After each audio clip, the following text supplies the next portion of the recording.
Hello and welcome to episode 4 of the... Son of Kaiju Review? Yes, I forgot what this podcast was called for a second. It's like, no, it's not Protoballs.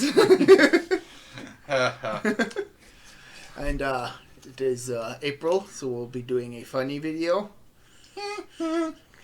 This one specifically is The Little Shop of Horrors from 1960. Not confused by its musical remake. I mean, it's easy to confuse the two, but this one's the This original. is the original. This is the original that the musical Parodied or was inspired on, based on. The musical movie is based on the stage musical, which was based on this movie.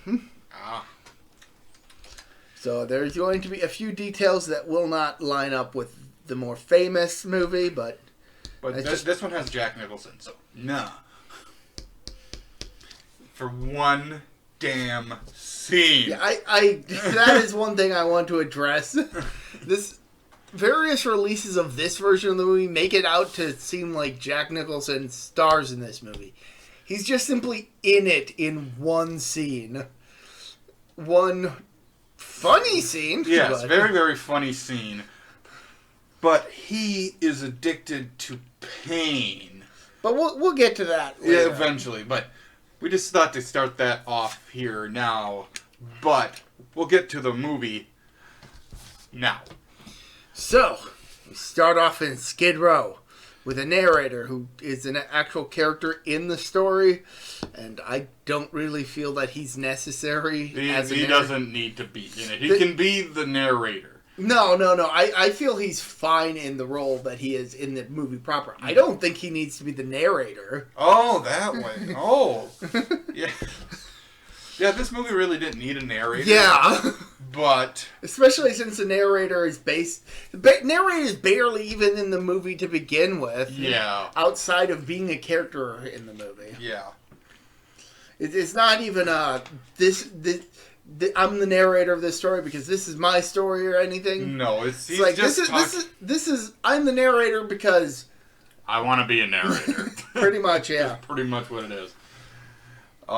Then we are in a flower shop owned by Gravis Mushnick, played by Mel Wells, who I'm familiar with that name because he's the guy who did work on the English dub of Spectre Man. Oh, really? Yes, I actually mentioned that in my review of that video. Huh. Or that show. That show. You almost said movie. I did say movie. But that is another connection. So this is the second time I'm talking about Mel Wells on this channel. It's probably going to be the last time, though, because I don't think he made anything else. Well, he's made other things that we just don't know what it is. I just don't know if any of it would be relevant to this channel. Exactly. I like the fact that Mushnick is more of a character in this movie than the musical remake. That is one thing. Yes. That is one thing I felt the musical remake should have had more of. Mm-hmm. Because he's a good character in this movie. In my opinion, would be the second lead. Next to Melvin. Oh, yeah, definitely. Yes. Melvin. Did I say Melvin? Yes. Oops, wrong name. Completely wrong name. Because we're soon introduced to the main lead of this film, Seymour Krelboyne. Yep, Seymour. Who is incompetent. Very, very incompetent. He does not seem to have much confidence in himself. He doesn't have much confidence in himself, and he's not very competent at his job. No. He had only one job to do, and that was trim a couple flowers for a dentist. And he butchered them. Fucking butchered them. to the point where Mushnick just outright wants to fire him, even telling him as such. He's like, practically firing him. Exactly. The only thing that keeps him from firing him is other people telling him not to fire him. Exactly. Trying to plead. There's a guy there that is wearing a yellow vest, and he honestly is just there eating the flowers. He's actually a pretty important character. He moves the plot along. Yes, he does. At He least does. this early on. But We get some of the patrons of the flower shop. What few patrons there are. There's this lady who, every time she comes in, she's coming in to get flowers to pay respects for a dead relative who's just died. Okay. Does this family have the plague, and it just hasn't gotten to her yet? No, they're just very unfortunate because one of them died of a fire. Oh, it's explicitly stated twice that this unseen character died in a fire. It's like died in my great uncle's cousins. So she's always coming in to buy flowers. Yep. And then there's this other guy. I think he's a new customer, but he pops up throughout the rest of the movie. And he's played by that guy who played the old conspiracy nut in Gremlins. Oh, I can't remember. I can't think of his name. I can't think of the character's name either. The actor. But he was actually in the movie Buckets of Blood, which this movie takes a lot of the sets and theming from. Buckets of Blood is a guy who plays an artist who ends up making molds of the people he kills, but the mold, he puts the clay over them. I thought that was House of Wax. No, there. Unless you looked did you look that information up after we spoke? I watched the kill count. Dead meat. Okay.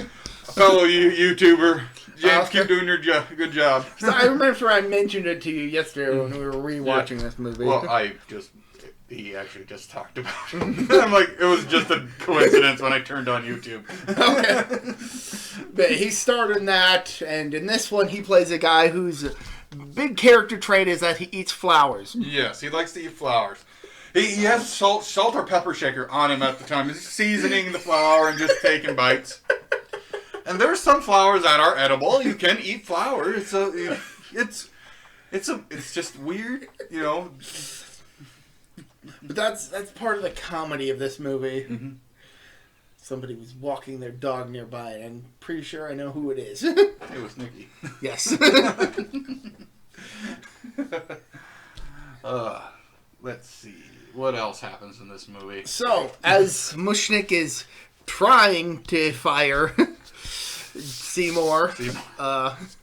Once the flower eating guy hears that Seymour's got a plant that he's working on, he wants to see what this plant looks like, and he once they see it, which Seymour dubs Audrey Jr. Yes. Not Audrey 2 like in the remake, but yeah, just Audrey Jr. The flower eater takes an interest, and he wants to see if this thing can flourish. Exactly. He's not terribly interested in trying it, but he basically says that it's such a unique looking plant that if Seymour can get it to flourish, it could be big business for Mushnik. Yes. Which allows Mushnik to change his routine, his mind about everything, and like being very kind. Well, he's willing to give Seymour 1 week. Yep. 1 whole week to help get this plant up and going. And I feel I should mention that Seymour leaves the flower shop to go get this plant, and then comes back, and while he's out getting the plant, we get introduced to his mother, who is a massive hypochondriac. Oh, God. She thinks she's got everything. She's one of those people, you know, just sits and watches the TV, and there's like a medication thing on TV saying, and all like the reaction. I got it. I got all those symptoms. You do not have testicular cancer. You don't even have testiculars. Jeff Foxworthy. He's funny. Yep. Not so much the time that he was on Scooby-Doo, honestly. That was kind of awkward. Awkward celebrity to be on Scooby-Doo, though. Yeah, but I mean specifically, he never used his "you might be a redneck" shtick. He did some variation of it. I don't know why he didn't do. Well, they might have just pushed. Can you just do? I think he replaces redneck with country boy or something. Doesn't have the same. No, kick. it doesn't. It doesn't. But yeah, Seymour's mother is A hypochondriac. She believes she's got everything and refuses to believe what any doctor says without a second opinion. He's like, And even then, she's got her doubts. Yep. Okay, so Seymour is about to leave, but then his mother stops him. Did you stop and grab that thing that I wanted? Which is like some tonic. Yes, a tonic. It's like 98% alcohol. Yep. It was just straight. It was something else and straight up booze. People. It was just snake oil, basically. Yeah, it's just like it probably grew hair on her boobs or something like that. Just. I feel like I should mention that this movie is not only a comedy; it's a dark comedy. Yes. A black comedy, even. Yes. Very, very dark. But hilarious at the same time. It's just, that's my intention. That was completely on purpose. Mm-hmm. So he leaves the house and he brings Audrey Jr. to the flower shop, and Munchnick is not very impressed. No. Flower Ada, no. Yeah. But, yeah. Then Audrey just loves it. We haven't even talked about Audrey. Audrey is like the third person who works at the flower shop, and she's a ditz. A little bit, yeah. Yeah. There's not really much getting around that. She could be a lot ditzier. Yeah. For that, but she is a bit. She's a positive. Exactly. She's a positive influence on Seymour. I can't really say any negative part of it, humor or otherwise, about the character. I just have to say that would have been a good actress to play Olive Oyl in the Popeye movie. Just my opinion. I think Shelley Duvall did a good job. She did, but just voice wise, if she would have used. Oh yeah, it definitely sounds a bit like an Olive Oyl from the old cartoon. Yeah. Yeah, exactly. That's exactly how Olive Oyl sounded. with her tumor arms. Okay. So that night, while Seymour is trying to figure out how to get this plant to grow, he accidentally pricks himself on a pin and gets some blood on the plant. And during the nighttime, it opens up its mouth. Or opens up, because it's part of a Venus, it's a mixture of a Venus flytrap and something else. A Butterworth, I think he said. Yes. And so, Venus flytraps open their mouth to feed. And this one decided to feed on some blood. Yep, just like, nom, nom, nom, nom. So Seymour decides to give it a bit more of his blood. Yes, he drips it. Just drip, drip, drip. And he has to prick each finger, it seems like, just to feed this all thing. 10 of his fingers. He comes back to work the next morning and he's got... Mushnick is overjoyed. And Seymour is like, what? What? And Audrey Jr. has grown in size. It's like 4 times its size. Yes. And it's impressive. Yes. And Mushnick is just overjoyed at seeing that happen and... He's even willing to call Seymour his son. Yep, his son. But then all of a sudden, it slightly... It's at this point that we get a couple teenage high school girls who are looking for flowers for a float for some parade.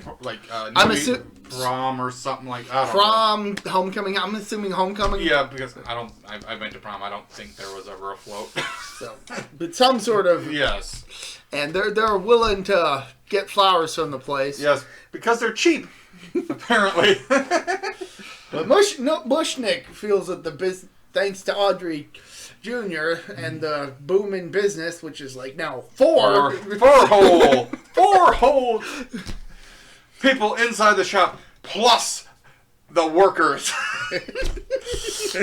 He's overjoyed. He's finally making a profit on He's trying to make bank. Kinda, sort of.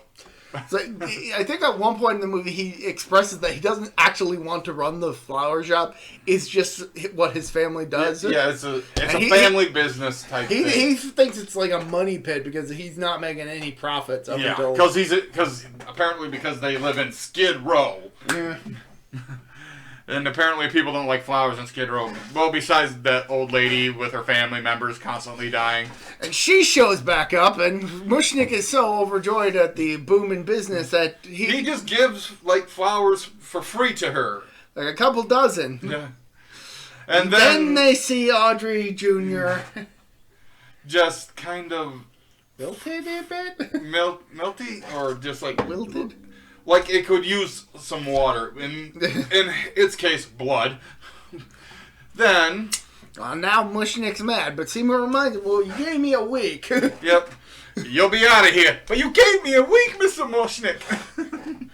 So that night, Seymour is trying to figure out what to do with the plant. Feed me. Apparently, Audrey Jr. can speak.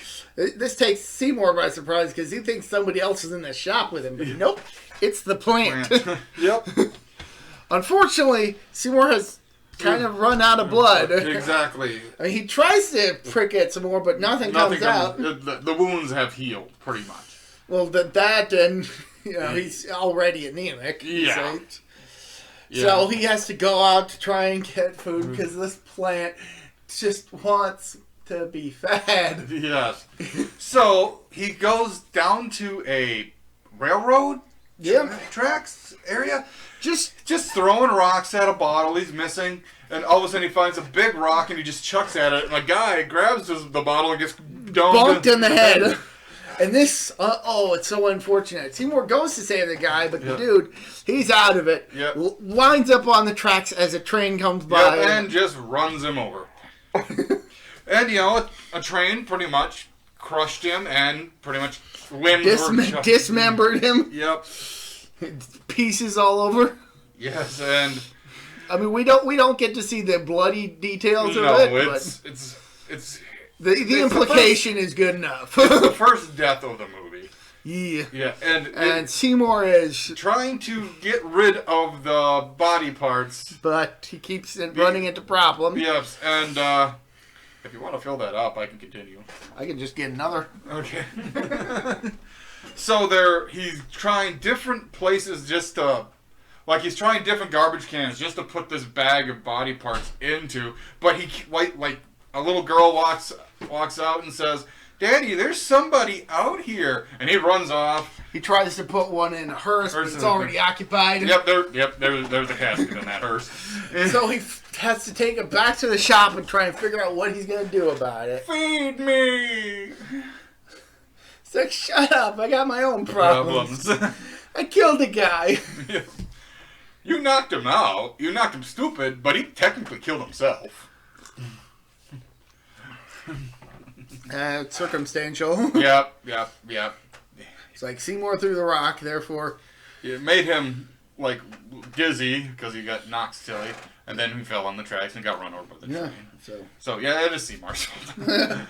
It's like, there's no two ways about it. It is Seymour's fault. He didn't mean to do it. Mm-hmm. He didn't mean it. I didn't mean it. I didn't mean it. But Audrey Jr. is famished and wants food. So, Seymour ends up just taking a hand out of the bag, and it just starts mowing down on flesh and blood. And it's about this point that Mushnik and Audrey are at a diner. And yes. They're eating. They're celebrating the good fortune they've had for the day. When Mushnik realizes he forgot his wallet. Mm-hmm.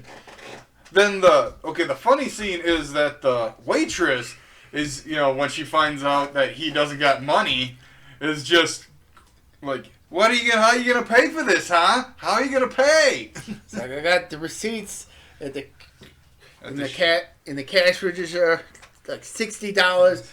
I'm gonna go get that. You bring the rest of the food. I'll be right back. Yep. So the waitress basically holds Audrey hostage. Yep. In this situation. Not literally, figuratively. Yeah, figuratively. Even Mushnik kind of jokes about it. Yeah. So he goes back to the shop to get some Just the to money. see Seymour feeding Audrey Jr. body parts. And he has, like, a nervous... or a breakdown. Pretty much a breakdown. Like, He gets back to the restaurant and asks for whiskey, scotch, rum, all these different hard alcohols, so he can Still doesn't have any money. No, he doesn't. Forget the money. Just give me something to drink. All right. And Audrey's like, what's wrong? It's like, I'll tell you tomorrow after I talk to the police. But he doesn't go to the police. Says the narrator. Yeah. The narrator pops back in again. Yeah, I think that's the second time. The only second time he acted. No, I think he pops in maybe one more time after his character is introduced properly. Yeah, but we'll bring him up a little bit later. Yeah. But yeah, Mushnick doesn't go to the police because he sees how Booming the flower shop is. Because of how big Audrey 2 has become. Yes. But she or he, we don't know the sex of the plant. But he takes Seymour aside. He's like, this thing, what is it? According to the book, it's like a cross between a Venus flytrap and a butterwort. Venus flytrap. Oi, Venus flytrap, oi. Oh, it's funny that you go into his accent when you talk about him. They got funny accents. They got good funny accents. Good funny accent. A little Brooklyn accent.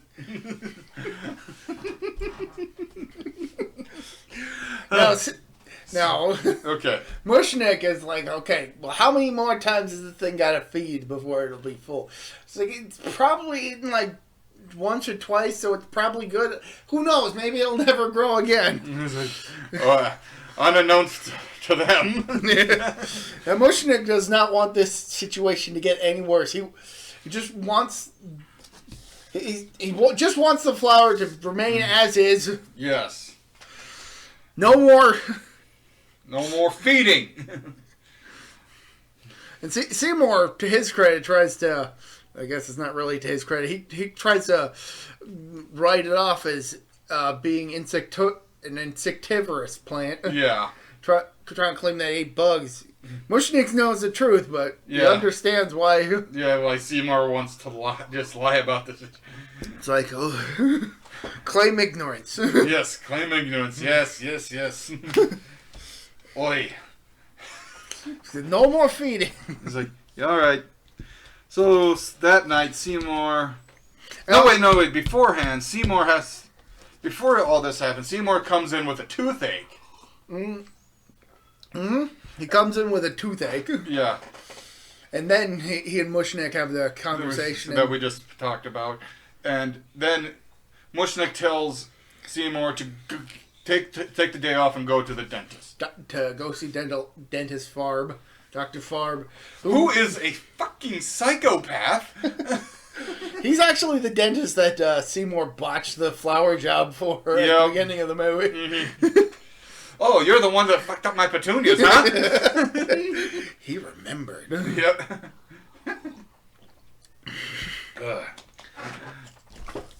And then as he's in the dentist office, in the waiting room, we hear screams and such. Yeah, screams of pain and torture from another patient of. I think it's because the patient is behind on paying his bills.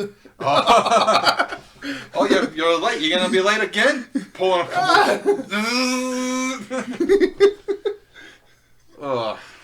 Pretty confident this is not where the whole fear of dentists come from, but it probably didn't help. Nope. I probably just played into it. Exactly. But now it's Seymour's turn, and Seymour says, "My tooth actually feels a little bit better." Oh, that's what they all say.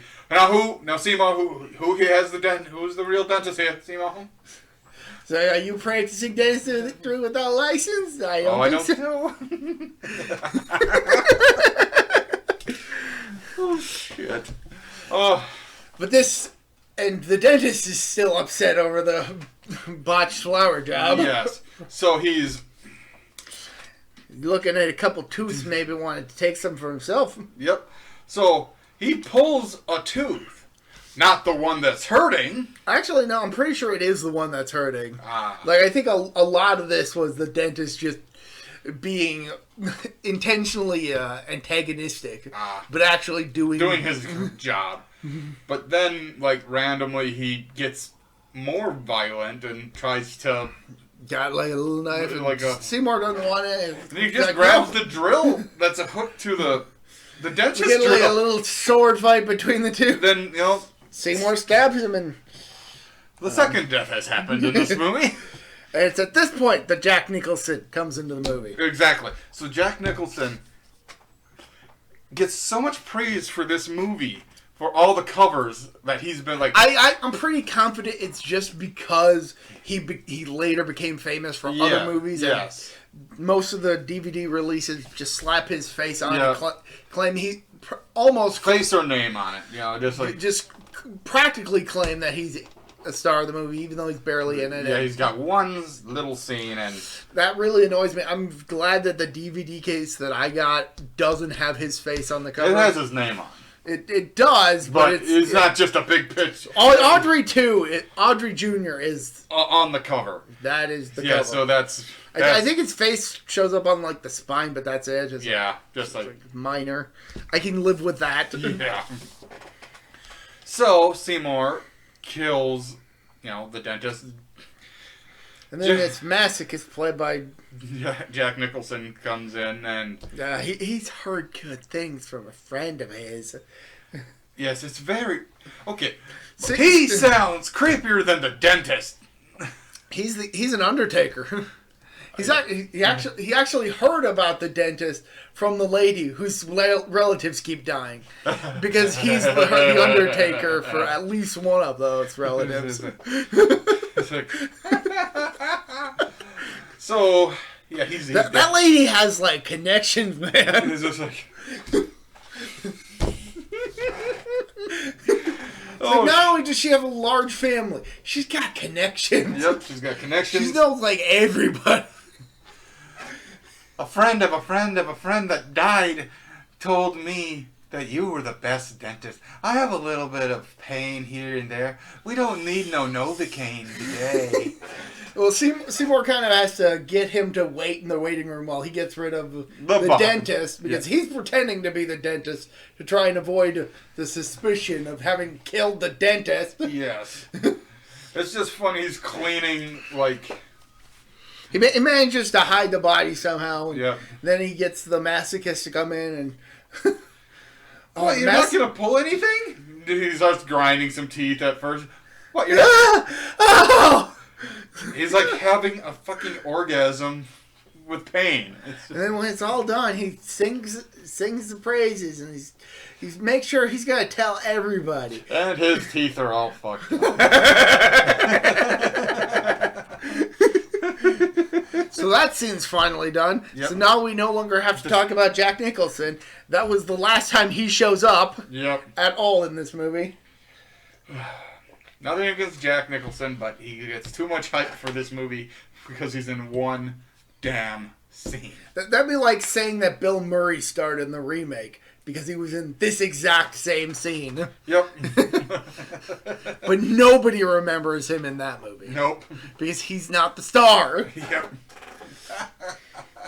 It really irks me. Yep, I can tell. So, Seymour has to figure out what he's got to do with the body. And he knows what he's got to do with the body. It's a good way to get rid of the bodies. Yeah. But it's not. He doesn't want to kill people. So, of course, the next day when Mushnick sees that Audrey 2 has grown even larger, he confronts Seymour about it. Still not revealing that he knows what's going on. Yep.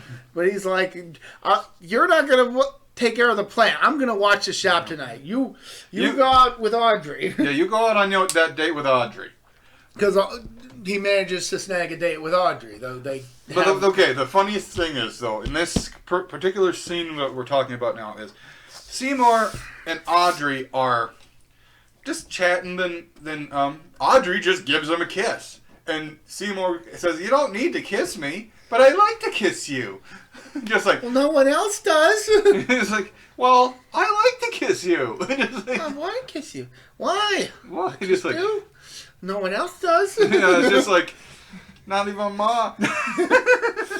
I feel I should mention that before we actually get to the this day of the shop, we finally get introduced to the narrator as the character proper. Yes. A detective who, along with another detective, are investigating the disappearance of the railroad detective, the first kill, and the missing dentist. Yes. They don't come out right. Get that dick out of your mouth, Luke. Who they don't come out and say is dead because they don't have any evidence to indicate that he is dead. Yes. They arrive at the flower shop and question Mushnick, who kind of fumbles over his words. He's like, I didn't know he was dead. But when he claims he doesn't know anything, the detective narrator is like, stares at him a little bit. It's like, all right, he knows nothing. Yep, he knows nothing. Let's leave. Yes, then, Audrey and Seymour are out on their date. At Seymour's place. Having dinner with his mom. And apparently they're having medicine for supper. Like, that's how big of a hypochondriac his mother is. She incorporates medicine and stuff into everything she cooks. Yes. So even the water tastes weird. Yeah, just like, because it's not just water. It's like Colton powder or something, like on soup or something like that, or yeah, it's a funny dinner, and it keeps cutting back between the dinner and Mushnick at the flower shop. And at the flower shop, Mushnick pretty much he hears the plant. Yeah. Well, he's fallen asleep, and then Audrey Jr., who is no longer a junior at this point in time because how massive it is, says, "Feed me." And he just falls off the chair. Just takes him by surprise because he doesn't know the when flower talked. He's like, "Oh, I ain't giving you anything. I'm starving." I can't get anything from me. Yep. Well, you're fat enough. Yep, you're fat enough. Well, you're fat enough. Like, he's just insulting Mushnick. But then, Mushnick hears somebody coming in. And it's at night. Nobody's supposed to be coming in. So he hides in a display case. A glass clear display. He holds up like a plant right in front of her. Hey, what are you doing? It's a robber. Played by the screenwriter. Mm-hmm. And he, has Mushnick at gunpoint and pretty much says... He tries to get Mushnick to empty the cash register.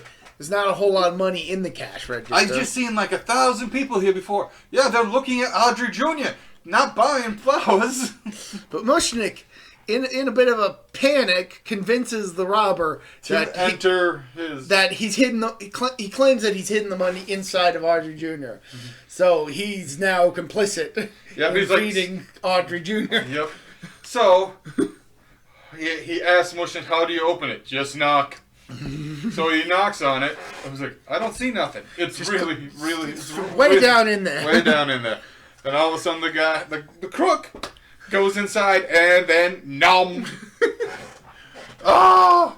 Then Audrey Jr. ends up spitting out like a shoe or something. In Mushnick's defense, though, that would technically count as self-defense. Yes. Seymour situations, he's... manslaughter and murder. Yep. And then Mushnick just feels shocked because he feels like he killed a man, but... Yeah. But I agree with you, that would be more self-defense. So the next day, I feel like it's at about this point that... that lady talks. Yeah, the lady comes in. Mm-hmm. She's a member of the Silent Flower Observers of Southern California, which is like an organization that's like the red that hair. Wants to give Seymour an award for making such a glorious plant. I think this is also around the time that the cops had arrived, so kind of glossed over that. But Seymour, the lady asks when the blooms that are starting to sprout up will bloom, and he says probably day after tomorrow, at sunset. Yep. And then there's... So she leaves to get everything ready for that. And the two teenagers come back, and they're just saying, we would like to have Audrey choose to be on the float, and have our queen sit inside the mouth of it. Mushnik, of course. He's like, oh, well... But yeah, so the next morning after Mushnik has to feed the robber to the plane, he's just straight up tells Seymour, "Yeah, no, you were going to keep an eye on that from now on. Yeah, tonight. No more feeding it. No. he's like, it's fed enough." Yeah. Oh, this is a. But but Seymour and Audrey have a date again. Yes, but at the flower shop.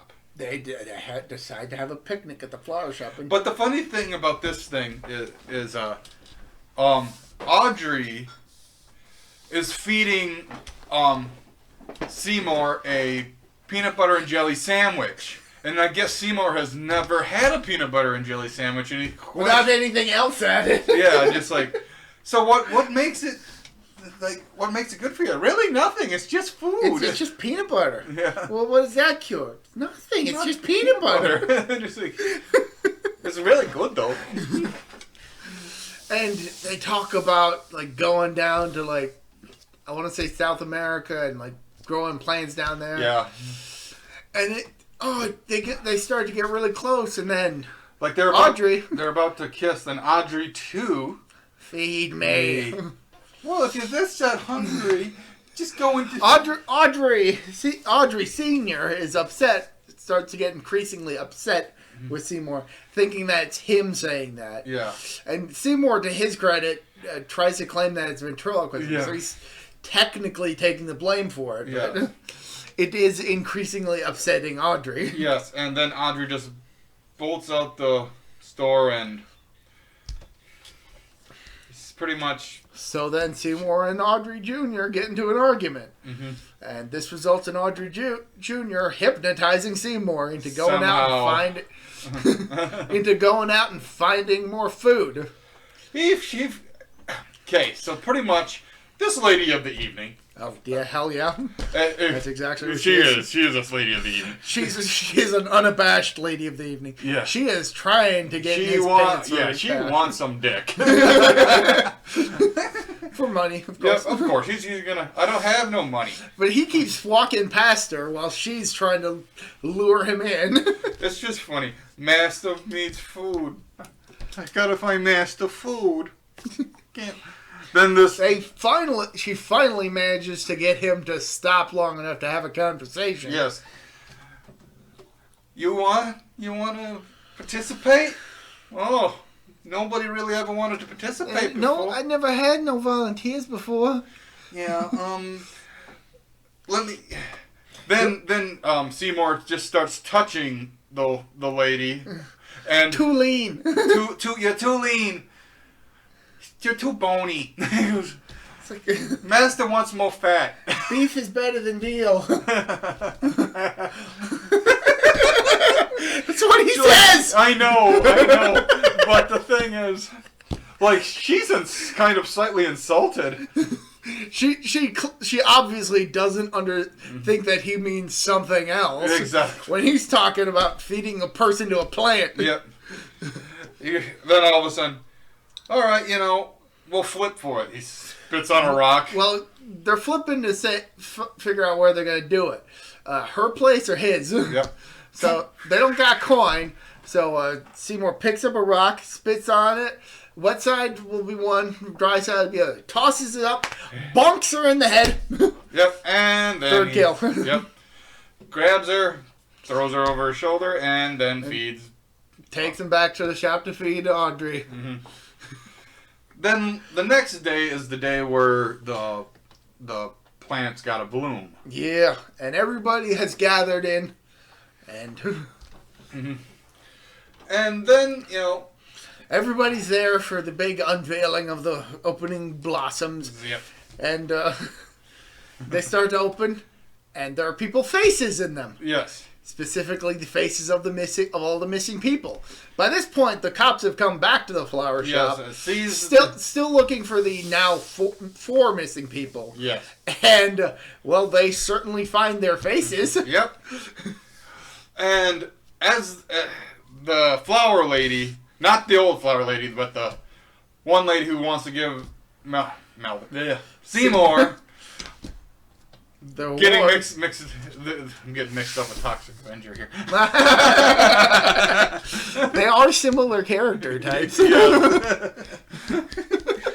Seymour, well, after the lady sees the faces inside the blooms, she faints, and then Mushnik tries to stop the cops from chasing Seymour. Who darts off, and the cops give chase. And we get then Mushnik chases the cops to try to stop the cops. So we get a bit of a chase scene with the cops chasing Seymour, Mushnik going after the cops. Mm-hmm.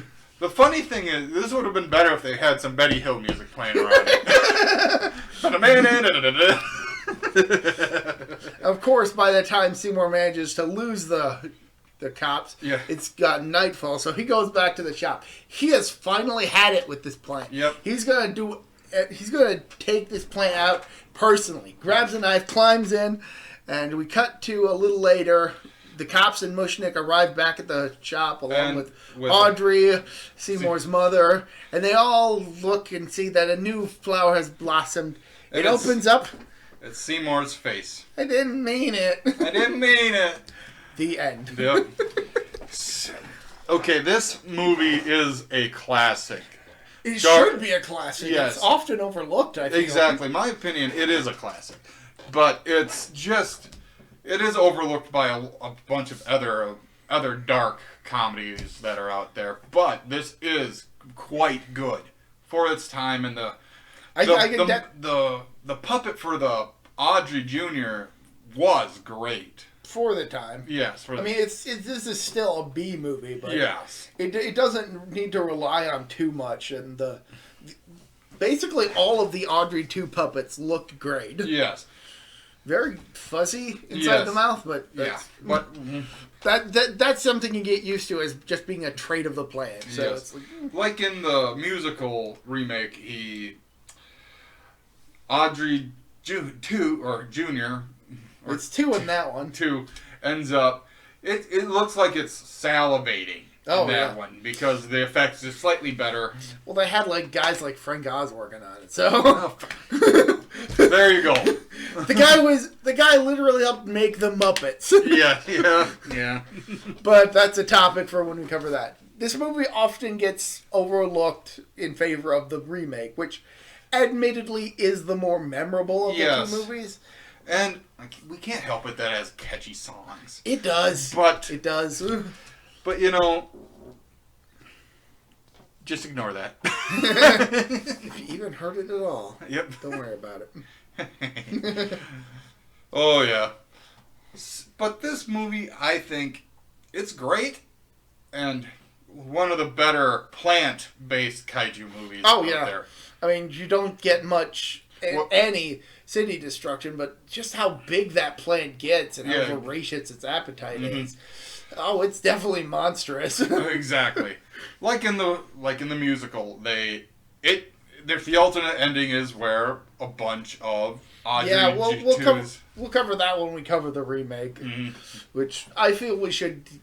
I was half tempted to have this be about both the original and the remake, but I feel the remake should just get its own.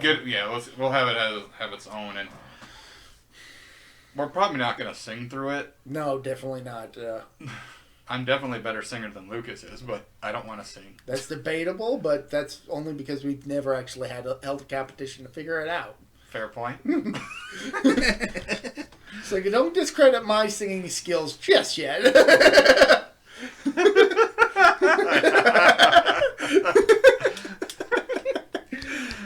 We're not going to have a singing competition. So that was The Little Shop of Horrors. Good little film that I guess it would have been scary at the time. It definitely goes for the more of the humor than the horror. it is definitely more of a shock movie in terms of its actual content, but you don't more really like see any of the deaths. Yeah, it's more an implicit shock movie for the most part, except for that first feeding scene. Yeah, that one's a bit grisly. Yeah, well, these body parts going in and like squishing the meat out yeah. and all that. Like that one is grisly, but like everything after that is is far tamer. Yeah, just and like a lot guy more getting, implicit. In like the violence. dentist being stabbed and well.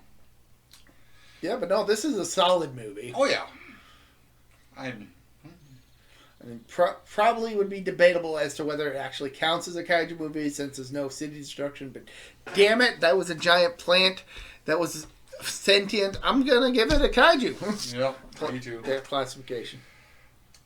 Well, eventually, we'll have to talk about his Toho counterpart in Godzilla vs. Biollante eventually. True. So, now that's a giant plant.